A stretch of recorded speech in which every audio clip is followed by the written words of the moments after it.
how and where to start an SEO project as a beginner. Suppose ஒரு SEO client onboard பண்றீங்க or else multiple SEO projects வந்து handle பண்றீங்கன்னு எடுத்துக்கலாம். As a SEO freelancers and beginners face பண்ற challenges என்னன்னா ஒரு complete SEO strategy எப்படி make பண்றது and project எப்படி start பண்றது. So here are the 6 simple steps you need to follow to create a complete SEO strategy. So let's get started.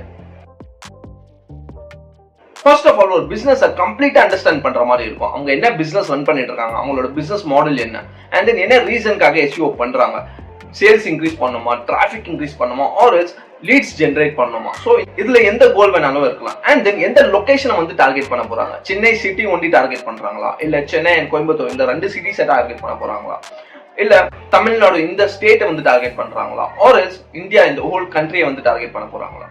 So இந்த parameters எல்லாமே base பண்ணி தான் இனிஷியல் லெவல் ஆஃப் SEO ஸ்ட்ராட்டஜியை நம்மளால make பண்ண முடியும். Once நீங்க பிசினஸ் அனலைஸ் பண்ணதுக்கு அப்புறம் கரண்ட் வெப்சைட் பெர்ஃபார்மன்ஸ் வந்து அனலைஸ் பண்ற மாதிரி இருக்கும். லெட்ஸ் டேக் ப்ராஜெக்ட்ல ஒர்க் பண்ணி ட்ரெமெண்டஸா ரிசல்ட்ஸ் ப்ரொடியூஸ் பண்ண ஆரம்பிச்சிட்டீங்க. பட் உங்ககிட்ட ப்ரீவியஸ் டேட்டாஸே இல்லைன்னா எதை பேஸ் பண்ணி உங்களோட பெர்ஃபார்மன்ஸை வந்து டிஃபரன்ஷியேட் பண்ணி காட்டுவீங்க. இந்த சிச்சுவேஷனை ஓவர் கம் பண்றதுக்கு தான் இனிஷியலாவே ப்ராஜெக்ட் ஸ்டார்ட் பண்றதுக்கு முன்னாடி கரண்ட் வெப்சைட் பெர்ஃபார்மன்ஸை வந்து அனலைஸ் பண்ற மாதிரி இருக்கும். மந்த்லி எவ்வளவு யூசர்ஸ் வெப்சைட் விசிட் பண்றாங்க, கரண்ட் கீவேர்ட் ரேங்கிங், என்ன கீவேர்ட்ஸ்லாம் ரேங்க் ஆயிட்டு இருக்கு, அண்ட் தென் எவ்வளவு கன்வர்ஷன்ஸ் எல்லாமே நடக்குது. இது எல்லாமே பேஸ் பண்ணி இனிஷியல் SEO ரிப்போர்ட் ப்ரிப்பேர் பண்ற மாதிரி இருக்கும். Informative keyword, navigational keyword, commercial and transactional keyword, இதுல எந்த டைப் ஆஃப் கீவேர்ட் யூஸ் பண்ண போறோம்னு சொல்லி நமக்கு பேசிக் அண்டர்ஸ்டாண்டிங் இருக்கணும். இந்த கீவேர்ட்ஸ் எல்லாமே எப்படி டிசைட் பண்றதுனா based on business type, goal and location. So இந்த பாராமீட்டர்ஸ் பேஸ் பண்ணி தான் ஒரு கீவேர்ட்ஸ் வந்து நம்ம டிசைட் பண்ற மாதிரி இருக்கும். இதுல மேஜர் கன்ஃபியூஷன் என்னன்னா இந்த கீவேர்ட்ஸ் எல்லாம் யார் சஜஸ்ட் பண்ணுவா, கிளைண்ட்ஸே கீவேர்ட்ஸ் கொடுப்பாங்களா இல்ல ஆஸ் எ SEO ப்ரொஃபஷனலா நமக்கு கீவேர்ட்ஸ் வந்து சஜஸ்ட் பண்ணணுமா? And it depends. ஒரு சில கேசஸ்ல கிளைண்ட்ஸே லிஸ்ட் ஆஃப் கீவேர்ட்ஸ் வந்து கொடுத்துருவாங்க. சோ அதுல நம்ம ஒர்க் அவுட் பண்ற மாதிரி இருக்கும். பட் மோஸ்ட் ஆஃப் த கேசஸ்ல SEO ப்ரொஃபஷனல்ஸ் தான் கீவேர்ட் ரிசர்ச் எல்லாமே பண்ணி சோ இந்த கீவேர்ட்ஸ் யூஸ் பண்ணா நம்மளோட பிசினஸ்க்கு பெஸ்டா இருக்கும்னு சொல்லி சஜஸ்ட் பண்ணுவாங்க.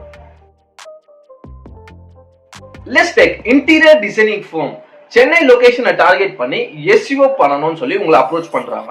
தென் இன்டீரியர் டிசைனிங் ஃபர்ம் சென்னை, இதுக்கு ரிலேட்டடான கீவேர்ட்ஸ்ல யாரெல்லாம் ரேங்க் ஆயிட்டு இருக்காங்கன்னு சொல்லி நம்ம டீப்பா அனலைஸ் பண்ற மாதிரி இருக்கும். On page and half page strategy, அவங்க என்னென்ன கீவேர்ட்ஸ் யூஸ் பண்றாங்க, அவங்களோட USP, content strategy, landing page experience, எவ்வளவு பேக்லிங்ஸ் வந்து பில்ட் பண்ணிருக்காங்க, அவங்களோட டொமைன் அத்தாரிட்டி என்ன, பேஜ் அத்தாரிட்டி என்ன, எந்த சைட்ஸ்ல எல்லாம் பேக்லிங்ஸ் பில்ட் பண்ணிருக்காங்க, இது எல்லாமே டீப்பா அனலைஸ் பண்ணி நம்மளோட ஸ்ட்ராட்டஜியை வந்து மேக் பண்ற மாதிரி இருக்கும். ஒன்ஸ் நம்ம ஸ்ட்ராட்டஜி மேக் பண்ணதுக்கு அப்புறம் ஆன் பேஜ் ஆப்டிமைசேஷன்ல ஒர்க் பண்ற மாதிரி இருக்கும். From content strategy, meta title, meta descriptions, tags, image optimisation and internal linking of web pages etcetera.